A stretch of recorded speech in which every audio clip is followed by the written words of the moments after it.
Welcome back to another wonderful episode of Recruiting Essentials here at the War Room. I am your host, Shooter Hunt, Vice President of Scouting at Prep Baseball, joined by a guy who I've admired from afar for, I guess, like 6-7 years now because of what he's been able to build, but also how he goes about it, how he recruits. The players he recruits are a lot of times the guys that I really like, what they bring to the table. But Kansas State recruiting coordinator, associate head coach, Austin Wates, welcome to the show. Hey, Shooter. Thanks for having me on. Excited to be here. Absolutely. And you are very humble. So I am going to go get onto my soapbox and let everybody know. I don't even know if your players know, because we all get forgotten, right? We played baseball. We move on 5 years. We get forgotten. Austin Wates, incredible career at Virginia Tech. 3rd round pick to the Astros, 90th overall. You had a good pro career. You go into scouting from there. In South Texas. Then you get the job with head coach Pete Hughes, who was your coach at Virginia Tech. Really awesome stuff. It's been an incredible journey for you, but I want to make sure all these players know out there, this dude can flat out ball. I have some stats here from your days at Virginia Tech. Freshman year, you hit 324. Sophomore year, 397. Junior year, 382. You were just nonstop. Obviously putting the ball in play at all times, could really steal a bag. Almost your speed, you're in the wrong era. You need to be right now. Everybody's valuing speed. You would have been a first rounder in this day and age. It's crazy times right now. I think I would have loved to play now, but I think this is the right spot for me. So I'm super happy doing what I'm doing still. So. Well, let's talk about what have you seen that has changed from even your era of, I guess you were right in the precipice, the pre-dead bat era for those 3 or 4 years, to what you're seeing now. What has changed most for you? In college baseball? Yeah, in college baseball. Yeah, I think people are putting, it's kind of interesting, Major League Baseball and college baseball, it seems like they kind of play off of each other a little bit. And for a while there, we had the dead bat era, which I wasn't really here for on the coaching side of it, but I've seen a lot more emphasis on guys controlling the strike zone. The walk has really become a thing in college baseball, and I think it's going to continue as the stuff gets better. People are going to put more value on that. And then you can kind of see the transition of base stealing and small ball. It's been a big thing in college, but when the bats were really hot, obviously people are just trying to get on base and hit home runs. Whereas now people are much more focused on, like I said, controlling the zone, and base stealing is a big thing now. So it's the no free 90s. Getting the 90 feet are so valuable in all of it. It's something that I'm always looking for, and we will dive into lots of the recruiting stuff, but I'm having so much fun with the baseball aspect of it. Guys who are like swing at strikes, which you'd think is just it's not really a profound statement, right? Like, this is baseball, swing at strikes and get on base. But the amount of coaches that I talk to, like, hey, getting that walk rate up, on base percentage, get on there, especially in college baseball. And all you parents out there that are listening, like, wins matter. It's a more condensed season, and those wins matter. So each 90 feet matters, each run, each day, each midweek, each weekend. Is that something that you preach to your guys? What are some of your principles? Because you've done such a great job with the hitters. We talk a lot about who you are as a player, right? What can you do well? What pitches can you handle? We talk about their weaknesses too. Like, what do you struggle with? Because at our level, people are really going to poke that. Right? They're going to try to continue to drill your weakness. And so you have to correct it to a certain degree, right? We talk about pitchers like they can do exactly what they want to every time, and that's not the case. So we don't want to hone too much in on the weakness. We just don't want it to become a huge flaw. So we talk a lot about controlling the zone. Like, pitch shapes are big for us. How different fastballs play at different parts of the zone compared to a player's swing, right? So a guy with maybe a much more vertical type swing plane, it's going to be much harder for him to get on top of a fastball with a lot of IVB. And they recognize that going into that at bat if they're in the game or in the lineup, right? And so they generally have some kind of idea of how they're going to really, really attack that pitch and where they're looking to get it. So we talk a good amount about that stuff, and we do that all fall. So it's not like this overload of information where they're trying to figure all this stuff out. They really kind of understand what they need to do to have success once their name is actually written in the lineup in the spring. Is that preparation you're doing in pre-so, like even from the fall, like this pitcher type, you're going on, whether it's synergy and kind of tying in stuff that we committed to at prep baseball. Hey, we have to get this advanced technology. Kids are dealing with it. And it was a huge commitment for us, but you guys are utilizing it in your game study as well, right? Absolutely. Yeah. We had basically 2 full weeks of just talking about fastball types, right?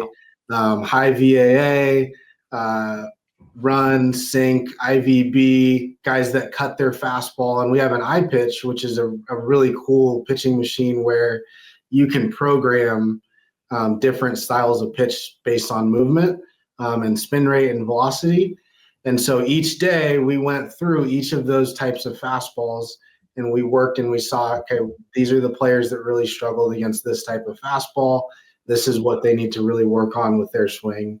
And then that's kind of how we evaluated it. And then obviously you got to incorporate it with secondary stuff. And but we knew right away, okay, this kid really struggles at the bottom of the zone for maybe he's got a really flat swing plane. So we know if he's facing a sinker ball guy, we got to get him to elevate the ball in a different way or move the ball around the zone or not swing at this pitch. And that was like a whole 2-week thing this fall. So is that important? So it's something that I look for in hitters, like guys who can change planes, move the barrel around, they can manipulate. Is that something that you value in recruiting versus like strong kid, one plane, home run versus, hey, he can go down and get it. He can move it around. I always say, like in BP, a bad BP pitch almost teaches me more than anything. Like, what did that kid do with that pitch? Absolutely. We 100% value that. One of our, occasionally in BP, we don't do a lot of arm BP. I love machine. I prefer that. But like one of our rounds in BP when we do arm is to play pepper with the L screen, no matter where it is in the strike zone, right? So you do have to change your plane. You have to manipulate how your hands work, where you're hitting it in the zone. But absolutely, when I go see and evaluate a player, like that's something that his ability to barrel the ball, and I just call it barrel skills, regardless of what position his body may be in, is really important because the better that is, the better his ability to barrel the ball, the more likely he is to have success once he gets to our level, or at least the easier the transition. Right. It's that adjustability. You guys have awesome players on your roster who, and for those of you out there, Austin's done an incredible job with recruiting and not just being in this right place. Oh, everybody's here and gathering. You'll be in little sections of the country where I can get some guys. Looking, AJ Vasco's having a great year, freshman. I love the way he could swing. He could really change planes.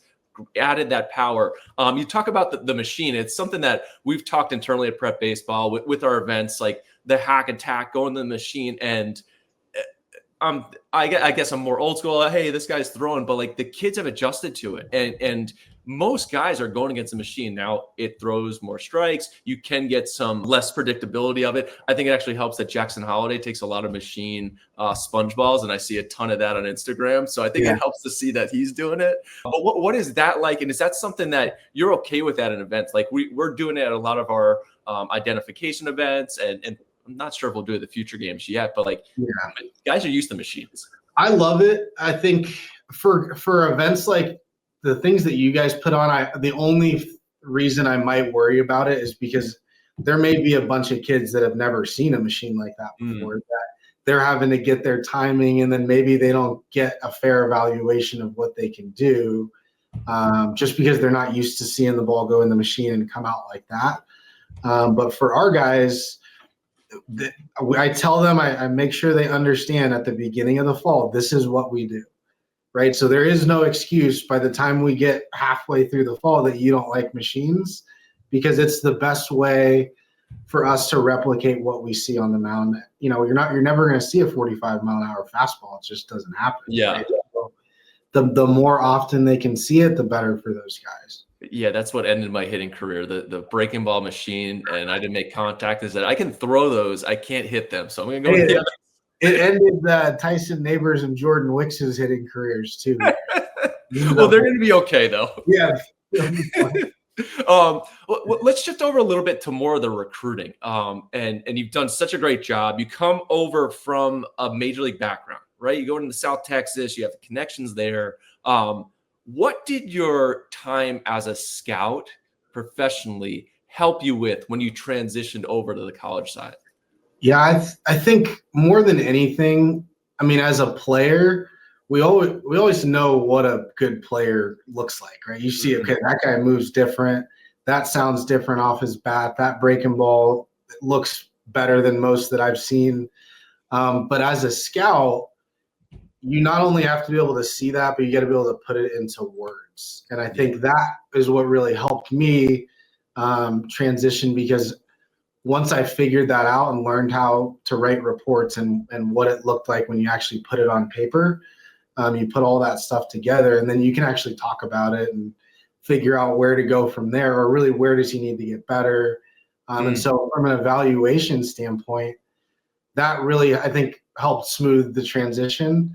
But I think also being on the road as much as I was as a scout, driving, all over Texas, really helped me prepare for kind of the grind of recruiting in college baseball too. Because our first 4 years here, other than COVID, I mean, every summer, I've gone from Tuesday to Sunday, back home Sunday night, Monday off, and then back on the road on Tuesday. And that was basically 3 months of the summer. So it's so compact. And I always talk about on here, the window of recruiting is, it's not, hey, you're on the road, you can see everybody. I'm going to go here to Manhattan. I'm going to go up to Omaha. I'm going to head out to San Diego.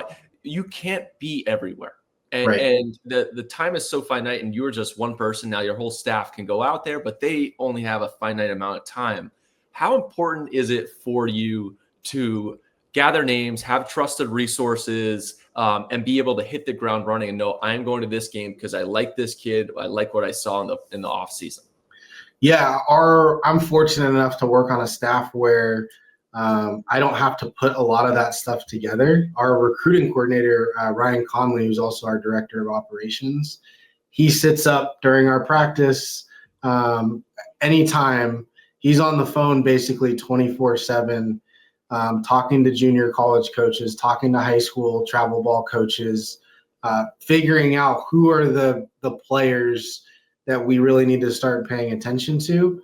And then he'll say, we'll sit down and we'll put together a list of guys that we need to go out and see specifically. Obviously he puts together the schedule, but that's really helpful for me because it takes a lot of stuff off of our plate as coaches where we can actually coach.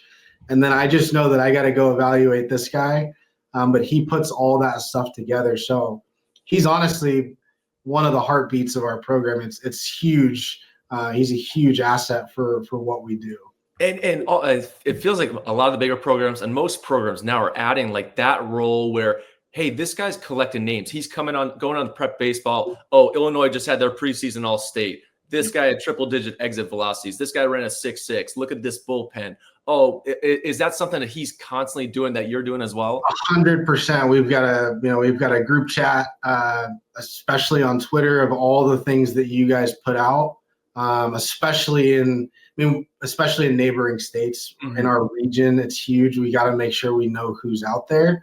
But he's on top of all that stuff, right? And he's got a huge database of players that we already like and have identified. And then obviously we have Prep Baseball Report who really, you guys do such a great job of consolidating a huge amount of information into one spot, which makes it even more helpful for Ryan to be able to put those lists together. So and then from the way that I look at it is like, right, if you did that early summer or the preseason event, now in the spring, you make it a Monday where you head out to Zumwalt North or whatever schools are around in Kansas, or you shoot up to Omaha for a big, or maybe down to Texas because this arm's uncommitted in the 26th class. Go and said that he did this. That's something, but you can't afford to just go down there and waste the day. Hey, no, and again, we're spoiled as a coaching staff because of Ryan. He will put together a list of every game that I need to go to, what field it's at, what time it's at, and then he'll have options on there if something gets delayed or rained out or whatever it is, where I can go somewhere else, right? And so a lot of stuff is taken off my plate where I just get to evaluate these guys. And thankful to have him here with us. But I think more importantly, he brings a network. You know, he was a coach at Virginia Tech and Radford and played at Notre Dame. And so he's got a giant Rolodex of contacts that we can help use too, which is great.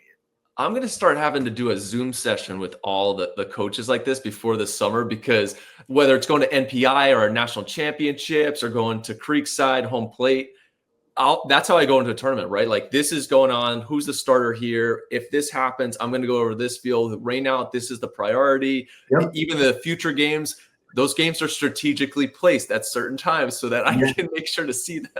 Yep, and future games is a huge one for us. We have to take 3 coaches down there to cover everything that we need to cover, and Ryan splits all that stuff up for us, right? He divvies it up, and then on like day 3, we'll make sure to kind of cross-check our notes, and we'll go see kind of opposite teams that we saw the first 2 days. That way, we have multiple eyes on the same guys. You know, that's genius. I always thought, and even internally, I mean, it's been going on for 15, 20 years, this incredible event, the best underclass event in the country. And we're always trying to improve, like, how should we be covering? How should we do this? I always think you should have somebody, if you're on a coaching staff, somebody should be in the office, in the command center, just scanning.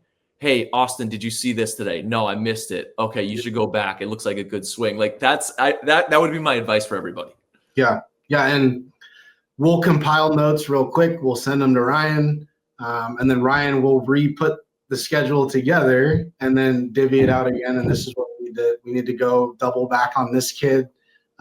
Coach Darrow, really love this guy. You guys need to see him catch and throw. Whatever it is, all that stuff it runs through Ryan, which is great. It's amazing. And the recruiting, don't let me speak for you here, but like, you show up, most of the time you have a target. So Ryan, hey, I'm going into this field. But it doesn't mean you don't see what else is going on.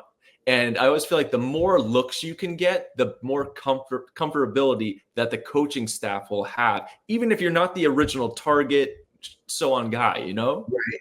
Yeah, it's the more times you can get a look on a kid, the better. You never want to talk yourself out of your initial evaluation if you feel really good about that.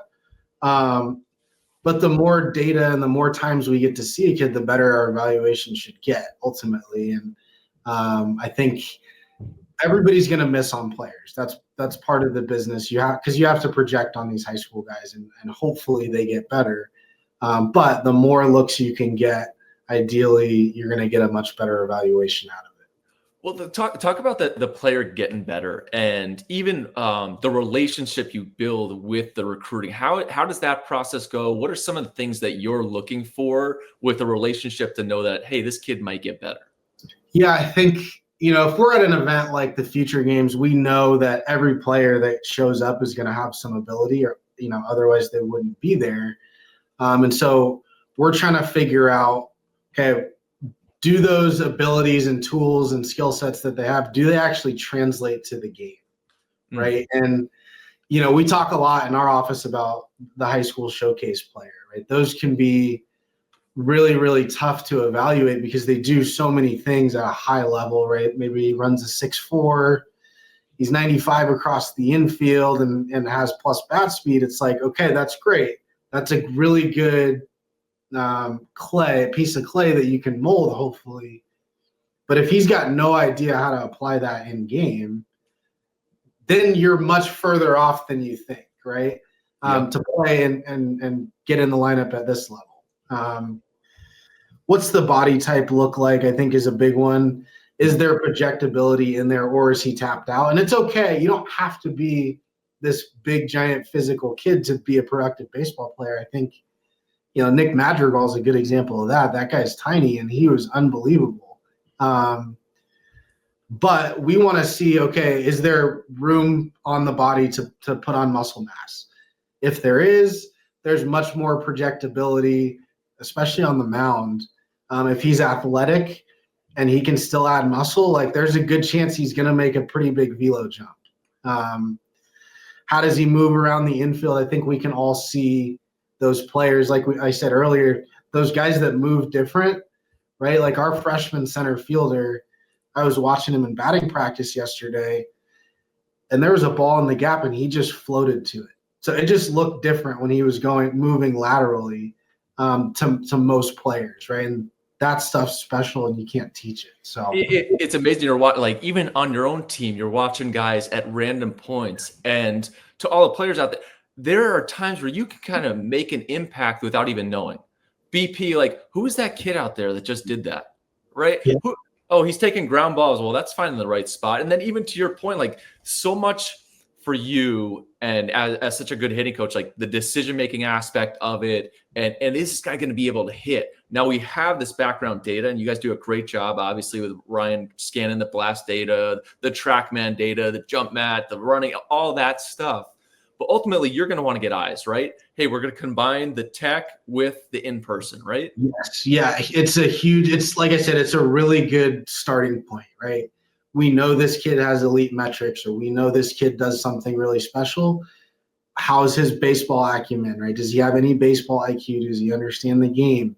Does he know how to utilize those tools, right? And then I think one of the biggest ones that I've kind of figured out is just a player's ability to make adjustments, right? It's like, and that's on every side of the ball, right? If a guy throws 2 breaking balls in the dirt, right, the third time he throws it, does he make his adjustment, or how long does it take him to figure that out, right?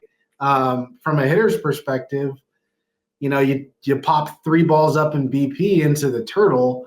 Okay, it shouldn't take you 4 swings to figure out what you're doing wrong, right?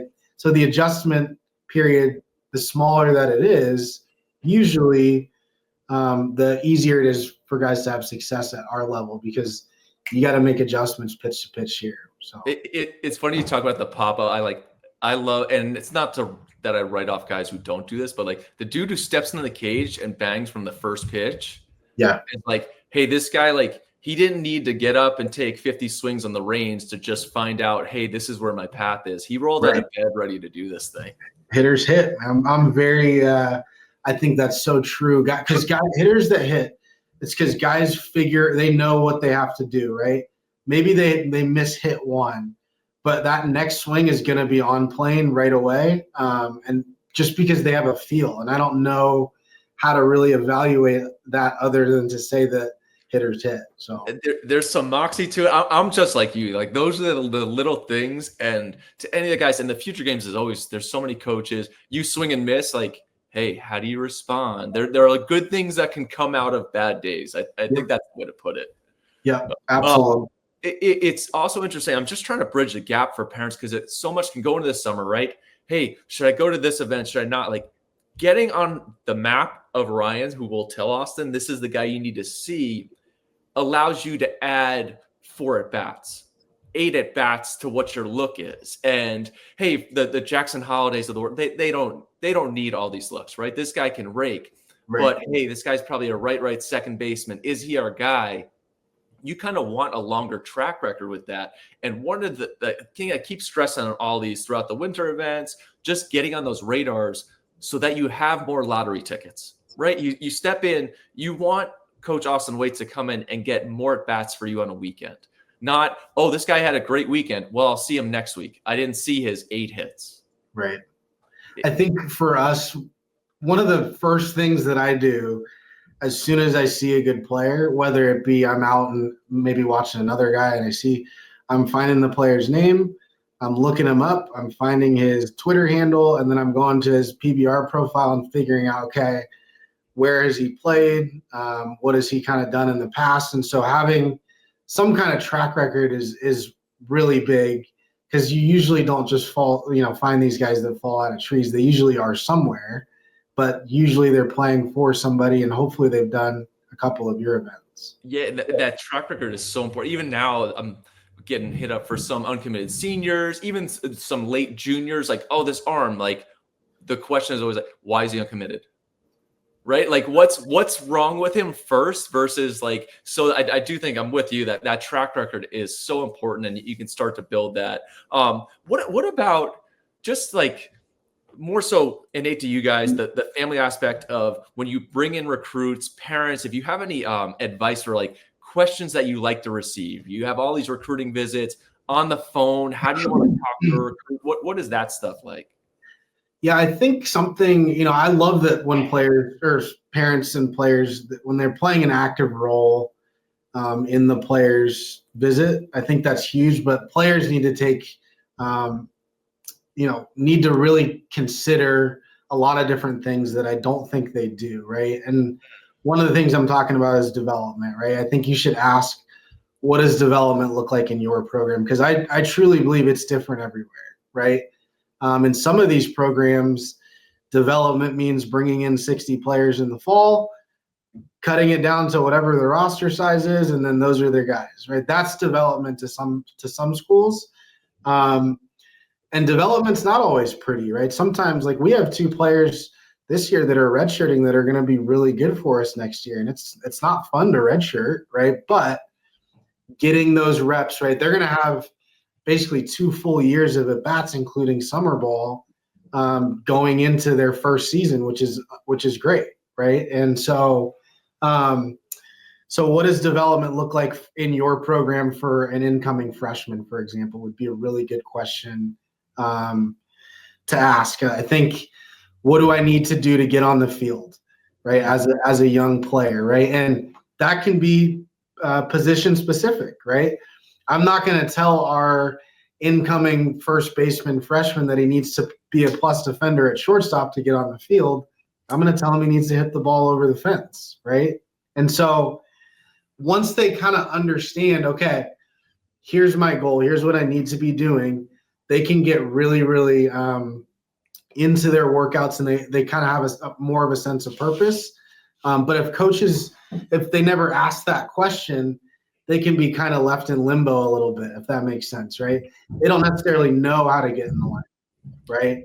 I think the other one is, what's your average recruiting class size? I think that's a big one, especially for high school players nowadays, where these rosters are getting chopped down. If a school has 23 players in their incoming recruiting class, how is it that you're going to get onto the field? Number one, how are you going to make it past the fall, right? If the roster size is going to shrink that much, there's no way they're going to get 18 players drafted, right? And so I think parents need to look a lot at that, because it's a big deal. So I love that you talk about the development aspect of it, because you may come from a different philosophy as a kid, a player, and I think most if not all kids, you're going to your hitting coach or your pitching coach. You have some sort of ingrained mentality for 4 years, and then all of a sudden you get, oh man, I want to wear this hat. You step on, like, this is not what I do. I'm not inside out. I'm more whatever. So that's something that it's amazingly good advice from you to give to parents with that. But then the roster size you talk about, the condensing roster size, it is something that I think more parents have to consider. It's tough to get on the field. Things are changing. What else would you say about the roster size? I think what people have to understand, and I think you touched on this really early in this, is like, winning is everything, right? And so these rosters, not only are they shrinking, but these programs, including ours, we have the ability to go get a player from another program out of the portal. And so, and what I mean by that is, like, are you going to rely on, 10 freshmen coming in, or are you going to go get maybe 5 or 6 portal guys and supplement your team, right, and knock it down to 4 freshmen, right? Everybody's going to be a little bit different, but I know for sure that the higher the level of baseball, right, the winning is everything, like I said, and so people are going to lean towards the players that have done it already, which are the portal guys. And so if you're in one of those classes that are massively big, I would highly recommend you figure out if you're actually going to get a shot to play on that roster, right? And I think that's important. And honestly, the self-evaluation of the family, I can see it, and sometimes, and this is not with you guys, because you did a really good job, like smaller classes, you're identifying it's from a distance, it looks like you're slowing down a little bit. Like, what are we going to do? Is that something you've done? Absolutely. Yeah. We had to have, I say we, Ryan Conley, our recruiting coordinator, had to have a lot of tough conversations with some players in the fall, just to let them know that the rosters were shrinking. We want to give you the opportunity to get re-recruited. And those are never conversations that we like to have. But once we heard the rule was going to pass, we trimmed our class from like 9 guys to 3 guys. Wow. And so that was really tough on them. It was tough on us as well, because we recruited those guys because we think they're going to be good players, right? But ultimately, it's a numbers game. It was kind of out of our hands, and moving forward, I think we really want to keep our high school classes small, to give us the ability to go get a portal guy, right, without having to have a tough conversation with somebody. And so I think in the long term, I think that's the right play, because our highest ceiling guys have always been our high school guys. I think our draft class last year was mostly high school guys. Tyson Neighbors from Texas, Brendan Jones, Jackson Wentworth. So those guys were Kalen Culpepper. Those guys are all high school players that we recruited, and we never gave up on. We just continued to develop them. But there's only so many of those spots nowadays, right? So we got to be really careful about how we go about the recruiting process. And it helps you more so with the developments that are having so many within that. And those conversations are tough. And each time the coaches come on, I know that they have to be had. The rosters are cutting, and it's better in the long run, right? In the short term, this stinks. It's hard, yeah. I can't imagine what you guys have to go through, the families you're dealing with. You build up all these relationships, but in the long term, it's like, this is not going to work out. And it's either, hey, we'll put a year of not fun for you, and then this happens, or we can do it now and you can figure some stuff out. Exactly. And I think it was the right approach. And honestly, most of the feedback that we received was really positive, and thankful that we were upfront about, how we had to go about it. And also, again, giving those kids an opportunity to get back out there and get their name, back on the market.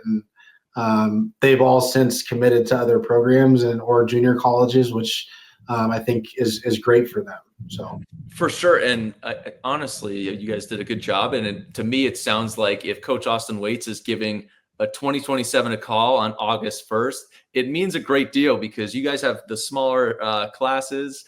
So Austin, I really appreciate you coming on the show today.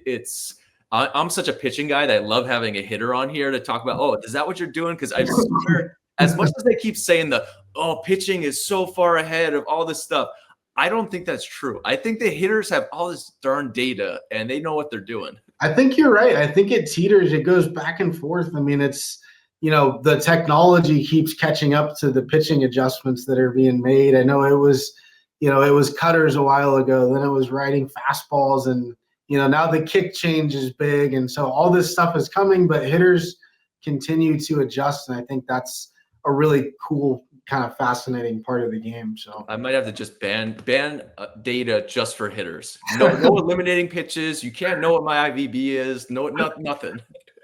Yeah, you guys already have all the advantage. We don't know what you're throwing. So. Oh my gosh. Well, Austin, thank you so much. Good luck the rest of the year. K-State's killing things. I love following you guys, mainly because you guys got some Jersey guys on the team, but that's another matter. And until next time, all of you, thank you for coming to this Recruiting Essentials, and we'll see you at the ballpark.